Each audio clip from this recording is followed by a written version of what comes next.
Be me, Ruth, 53 years old. Spent Jose's entire childhood making sure he'd be different from other boys. Can't even remember when it started exactly. Maybe when he was 3 and tried to wrestle with another kid at the park. Pulled him away immediately, sat him down for a long talk about consent and respecting others' space. The other kid's mom looked at me weird, but whatever. I was doing the right thing. Fast forward through elementary school, never let him play with toy weapons. When he wanted to join Little League, I suggested art class instead. Told him competition creates toxic hierarchies. Encouraged him to cry whenever he felt like it. Made sure he understood that traditional masculinity was a cage. Felt so proud watching him opt out of dodgeball, sit with the girls at lunch. He was going to be better than those other boys. He was going to be emotionally available, sensitive, aware. Middle school hits. Jose comes home saying some boys pushed him, asked him what he did. I told them it hurt my feelings like you said. They laughed at him, went to the school, demanded they implement restorative justice circles, told Jose that those boys were acting out their own trauma, told him to have compassion for them. He looked confused but nodded. High school was rough. He didn't have many friends. The boys thought he was weird. The girls liked talking to him but never saw him that way. Told him that was fine, that real connection was about emotional intimacy. Told him the right person would appreciate his sensitivity. Told him he was ahead of his time. Helped him pick a college major focused on social impact. None of that business or STEM stuff. That's all capitalist machinery anyway. He'd find meaningful work helping people. Felt so confident I'd raised him right. Now he's 26, and everything is falling apart. I mean everything. First it was his job. He got hired at some nonprofit, thought it would be perfect for him. Came home after 2 months looking destroyed. Mom, I need to talk to you. Sat down expecting him to share his feelings like always. Instead he's shaking, hands clenched. I got fired today. What? How? They said I wasn't meeting deadlines, that I couldn't handle criticism, that I made everything into a big emotional event. Told him that workplace sounds toxic. No, Mom, no. You know what my supervisor told me? She told me I needed to develop thicker skin. She's a woman, Mom. A woman told me that. Said maybe she's internalized some things. Stop. Just stop. Do you know what happened? A coworker gave me feedback on a project, regular feedback, and I started crying at my desk. In front of everyone. Felt a little twist in my stomach. Told him it's okay to show emotion. I'm 26 years old, Mom. I cried because someone told me my spreadsheet needed work. Do you understand how that looks? He'd never yelled at me before, not once in his entire life. And it's not just that. There was a promotion. Me and another guy, David, we were both up for it. But there was this whole thing where we had to present our cases, really advocate for ourselves. Asked what happened. I couldn't do it, Mom. I told them I thought David deserved consideration too. That I didn't want to create a competitive environment. That we should maybe share the role. That sounds mature, actually, Bo. They gave it to David. Obviously, they gave it to David. And you know what he told me after? He said, "Thanks for making that easy, man." He was laughing at me. Tried to tell him that David sounds insecure. He got the promotion, he got the raise, he's not insecure, he's successful, and now I'm unemployed. He stormed off to his room. He's living with me again, BTW has been for 8 months. Thought maybe it was just a bad fit job-wise. But then there's the whole situation with Claire, his ex-girlfriend. He met her at a community event last year. She seemed nice, if a bit assertive. They dated for 4 months. One night, Jose comes home early from her place, eyes red. She broke up with him. Mom, she said she feels like she's dating a child. That's harsh. What a bitch. She said every time she has a bad day, I fall apart worse than she does. That she can't vent to me because I get too overwhelmed. Told him she needs to work on her own emotional regulation. She also said, God, this is humiliating. She said there's no sexual spark. Okay, didn't want to hear that. We had a conversation once about intimacy, and I told her I wanted her to initiate everything, that I wanted to make sure I had continuous consent, that I never wanted to assume. That sounds respectful.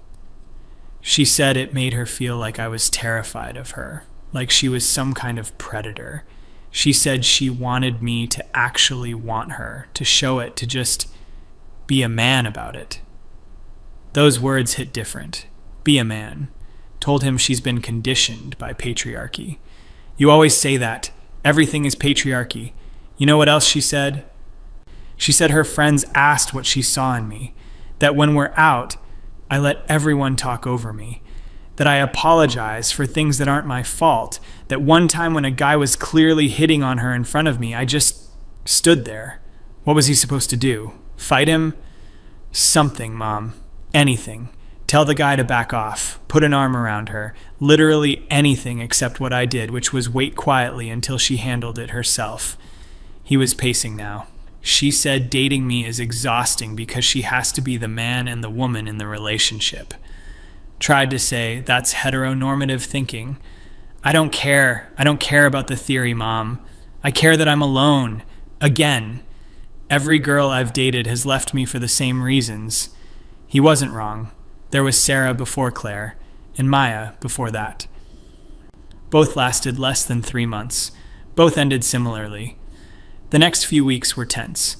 Jose was job hunting, getting rejected, stopped talking to me much. Then one night I made dinner. He came down. We ate in silence. Finally he spoke. I saw Marcus today, his childhood friend. Haven't heard that name in years. We got coffee. Haven't talked to him since high school, really. You know what he's doing. Shook my head. He's a project manager at a tech company. Makes 6 figures. He's engaged. He coaches a youth basketball team on weekends. Good for Marcus, I guess. Yeah, good for Marcus. Marcus, who you told me was being raised in a problematic environment because his dad had him in every sport.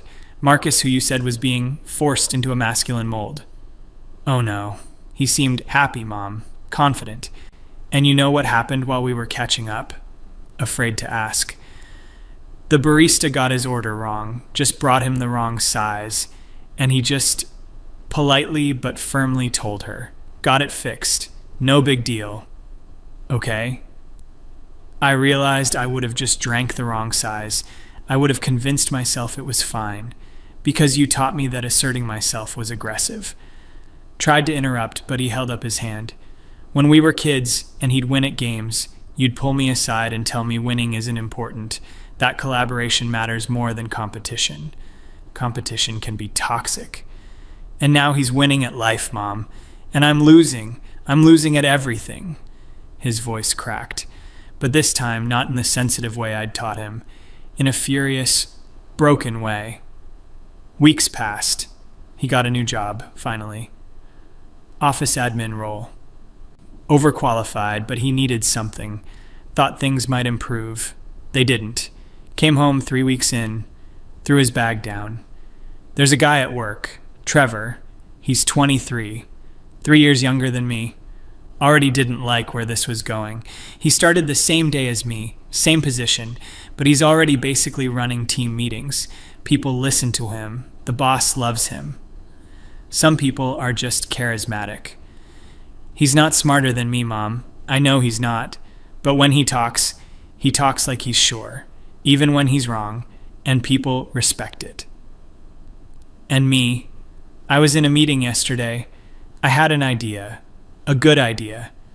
I started to say it, but then I second-guessed myself. Used a lot of maybe and possibly, and I could be wrong, but you know what happened? What? Nobody responded, just moved on. Then Trevor said basically the same thing 10 minutes later, stated it like a fact. Everyone loved it, called it great initiative. Told him he needs to work on his presentation. You think I don't know that, but I can't. Every time I try to be assertive, I hear your voice in my head. Check your aggression, make space for others, don't dominate the conversation. Those are good principles. Not when you're trying to have a career, they're not. Not when every other guy in the room was raised to speak up and take charge. He sat down heavily. I have male coworkers younger than me doing better, female coworkers who walk all over me. And you know the worst part? What? I resent them. I resent the women. Isn't that fucked up? You raised me to be this perfect feminist ally, and now I'm sitting here bitter that women don't like me and more successful than me. That's just frustration talking. No, it's truth talking. For the first time, maybe ever. Didn't see him much after that. He started going out more, trying to make friends. Came home one Saturday night looking defeated again. Went to a bar with some guys from work. That's good, socializing. Is it? Because I felt like an alien, Mom. They were talking about sports. I don't know anything about sports. They were ragging on each other like friendly insults, and I didn't know how to do that. One guy made fun of my shirt, and I could feel myself getting hurt feelings. That's just them being immature. They're normal, Mom. I'm the weird one. One of them told a story about getting in a fight in college, and everyone was laughing, and I was internally horrified. You taught me violence is never the answer. It's not. But the story wasn't even about him being proud of fighting. It was just a funny story about being young and drunk and stupid, but I couldn't relate. I've never been in a fight, never even been close. Why would you want to fight? I don't. But Jesus, Mom, I've never even stood up for myself physically. Not once. And these guys could tell. There's something about me that screams, pushover. That night, I couldn't sleep. Started thinking about all the parenting choices I'd made. Every time I'd redirected him from something too aggressive. Every time I'd praised him for crying. Every time I'd told him the world was wrong and he was right. Maybe. No. I did the right thing. The world is what needs to change. Not Jose, but watching him suffer. God, watching him suffer was hard. Another month passed. He barely spoke to me, came and went. Then one night he came into my room, midnight, woke me up. We need to talk. Actually talk. Turned on the light. He looked awful, older somehow. Mom, I've been thinking a lot, and I need to say some things. Okay, you ruined me. Felt like I'd been slapped. Excuse me? You heard me. You ruined me. You took a normal boy and you turned me into this anxious, passive, weak person that nobody respects. You're not weak. You're sensitive. Stop saying that. Stop hiding it behind nice words. I'm weak, Mom. I can't handle conflict. I can't compete. I can't even go on a date without apologizing for existing. Tried to speak, but he kept going. Do you know why I really got fired from that nonprofit? The full story. You said deadlines and criticism. There was a project, big project, and there was another coordinator, Jessica, who kept taking credit for my work. In meetings, she'd present things I'd done as her ideas. That's awful. You should have reported her. I tried. I went to my supervisor, but you know how I did it? I said, I feel like maybe there's been some miscommunication about project ownership, and I'm concerned that Jessica might not realize that some of the initiatives were collaborative efforts. That sounds professional. It sounds like nothing. My supervisor literally didn't even understand what I was saying. She thought I was asking for more collaboration with Jessica, so she teamed us up more. Oh God. A normal person would have said Jessica is stealing my work. 3 words. But I couldn't. Because you taught me that direct confrontation is violence, that I always need to consider everyone's perspective, that maybe I'm wrong. You were just being thoughtful. I was being a doormat. And then when deadline pressure got intense and Jessica threw me under the bus, told everyone I wasn't pulling my weight, I had no credibility because I'd never advocated for myself. Never. He was crying now, but not the gentle crying I'd taught him was healthy. Angry, frustrated tears. And dating, Mom. Let's talk about dating. Do you know how many women I've asked out in my life? A few? 12. I've asked out 12 women. Know how many said yes? The ones I met. 3 said yes. All 3 left me within months. And you know how I asked them out? I would say things like, I really enjoy your company, and if you're interested, and only if you're comfortable, maybe we could sometime get dinner, but no pressure. That's respectful. It's pathetic. It's the most unsexy thing imaginable. One girl told me later she only said yes because she felt bad for me. Do you know how that feels? Stood up, wanted to comfort him. He stepped back. Don't. I don't want comfort. I want you to listen. Actually listen. Sat back down. He paced. You taught me that masculinity was toxic, that aggression was bad, that competition was a social construct meant to divide us, that I should cry and share my feelings and always prioritize others. Those aren't bad things. They're not bad in addition to other things, but you made them my only things. You never taught me to stand up for myself, to go after what I want, to handle rejection without falling apart, to take a risk, to be fucking brave. He punched the wall, first violent thing I'd ever seen him do. He looked at his hand, shocked at himself, then laughed bitterly. I'm 26 and that's the first time I've ever hit anything. How is that normal? Violence isn't the answer. Sometimes it is. Maybe not hitting people, but Jesus, Mom, being capable of it, being willing to defend yourself, that means something to people. It signals something. He sat on my floor, head in hands. I joined a boxing gym last week. What? Don't worry, it won't make me a monster. But you know what I realized in the first class? I don't even know how to make a fist properly. 26 years old. And every other guy there, even the teenagers, they just knew. Their dads taught them. Or they learned roughhousing with brothers. Or just from being boys. But not me. Because you wouldn't let me roughhouse. Wouldn't let me play fight. Wouldn't let me watch action movies without a lecture. Wouldn't let me be a normal fucking boy. He looked up at me, eyes hard. I'm going to ask you something and I want the truth. Did you do this because you actually thought it was best for me? Or did you do it to prove a point? To prove your ideology works? Of course it was for you. Was it though? Because I remember times when I wanted to do normal boy things and you'd get this look, this disappointed look, like I was failing you, failing the experiment. You weren't an experiment. Wasn't I? Your perfect, sensitive boy. Your proof that toxic masculinity is learned, not innate. Your little project to show that boys can be different. That's not fair. You know what's not fair? Being 26 and having to rebuild my entire personality from scratch. Having to teach myself things other people learned as kids. Having to unlearn all your lessons. Stood up, angry now myself. I did my best. I was trying to make you better than other men. Better? I'm worse, Mom, by every measurable metric. Career, failing. Relationships, failing. Friendships, barely existent. Mental health, I'm on antidepressants and in therapy. Lots of people need therapy. And you know what my therapist said?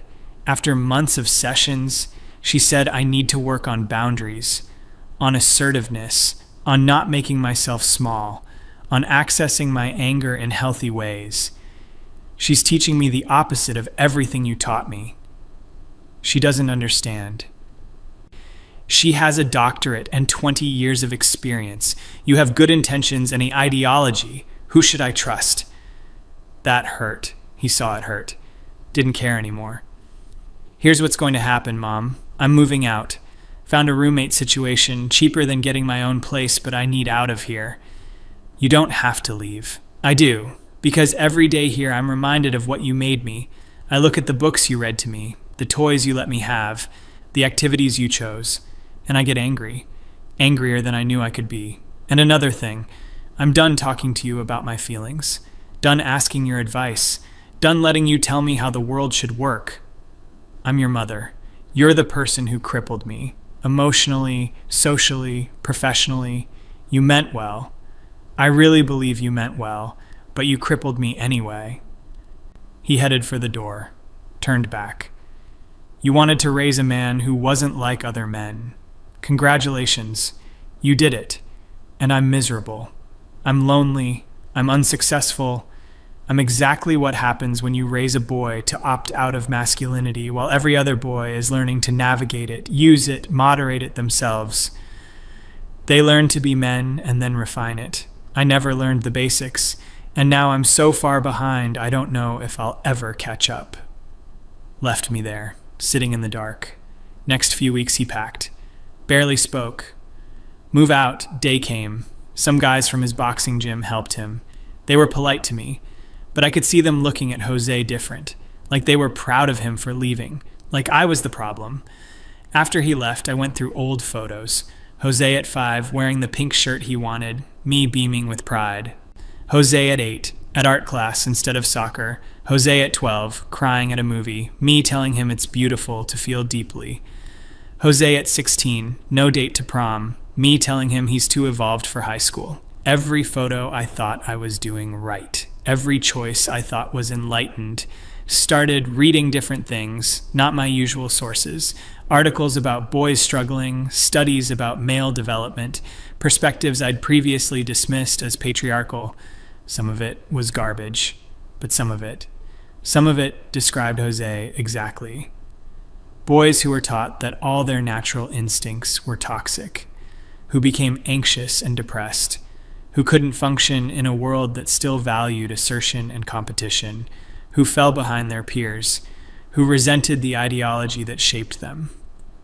3 months after he moved out, he texted, asking to meet for coffee.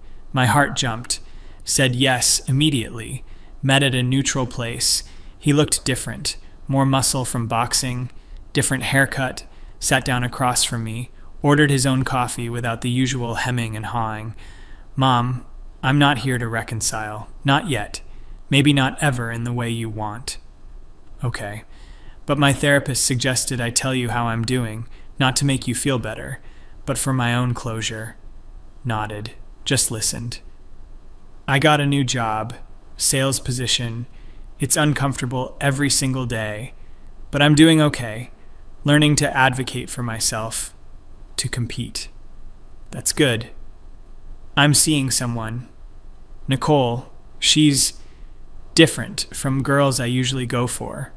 More traditionally feminine, likes it when I take charge, and I'm learning how to do that. It's terrifying, but I'm learning. I'm making friends, guy friends. We play basketball. We don't talk about feelings much, and that's okay. It's actually really okay. I'm angrier than I used to be. I access it more, and weirdly, I'm happier. Like anger is fuel I never let myself use before. Wanted to say something. He held up a hand. Here's what I need you to know. I don't hate you, but I'm furious at you. Both are true. You're my mom, and you loved me. But you also sacrificed my well-being for your principles, and that's something I have to live with. Every day, I'm unpacking things you taught me. Some of them are worth keeping. A lot of them I'm throwing away. And it's hard work, Mom. It's the hardest thing I've ever done. So, I can't have you in my life much right now, because every time I see you, I see the person who convinced me the world would reward me for being soft. And it didn't. It destroyed me for it. Tears running down my face now. Maybe someday we can have a different relationship, but right now, I need to become someone I should have been, and I need to do that away from you. He stood up, left money for both coffees. That was new too. Walked away. Sat there for an hour, replaying every choice, every moment I'd steered him away from what he wanted, toward what I thought he should want. Went home, looked at my bookshelves, all the parenting books, all the theory, all the certainty, pulled them down, one by one, stacked them in boxes, didn't know what I'd replace them with, didn't know if I'd been wrong about everything, or just about how I applied it to Jose, didn't know if I should feel regret, or if the world should change to accept boys like I raised him. But I knew one thing. My son was happier without my guidance. My son was succeeding by rejecting my teachings. My son was becoming himself by unbecoming what I made him. And I had to sit with that, had to sit with the possibility that I'd hurt him while trying to help him, that I'd loved him but failed him, that my vision of who he should be blinded me to who he actually was and what he actually needed. 6 months later, Jose called, first time in months. Mom, Nicole and I are engaged. Oh my God, congratulations. Thanks, we're having a small thing. You can come if you want. But Mom, yes. Don't give a speech. Don't offer advice. Just come and be happy for me. Can you do that? Yes. Yes, I can. Went to the engagement party. Watched Jose with Nicole. He was protective of her, put his arm around her, spoke up when someone made a joke at her expense, was decisive about things, was confident, was everything I'd tried to teach him not to be, and he was happy, genuinely happy. Nicole pulled me aside. He talks about his childhood sometimes. Oh. Yeah, he's working through a lot, but I want you to know I see who he's becoming, and he's a good man. Thank you. He's learning to balance things, keep some of what you taught him, add what he missed. He'll get there. Wanted to believe that, wanted to believe some of what I did was right. But watching him laugh with his guy friends, watching him be comfortable in his own skin, all I could see was he had to leave me to find this, had to reject me to become this. And maybe that was the final lesson, the one I never wanted to learn, that sometimes loving your child means letting them be who they are, not who you need them to be. Not who your ideology says they should be, just who they are. But I learned it too late, and now I sit with that every single day. Be me, Ruth. The mother who tried to change the world by changing her son and lost him in the process. And maybe he'll come back someday. Maybe we'll rebuild something. But it won't be what I wanted. It'll be what he allows. And I'll have to accept that. Because I don't have a choice. Because he's not mine to shape anymore. If he ever really was. And that's the thought that haunts me most. Maybe he was never mine to shape. Maybe that was the problem all along.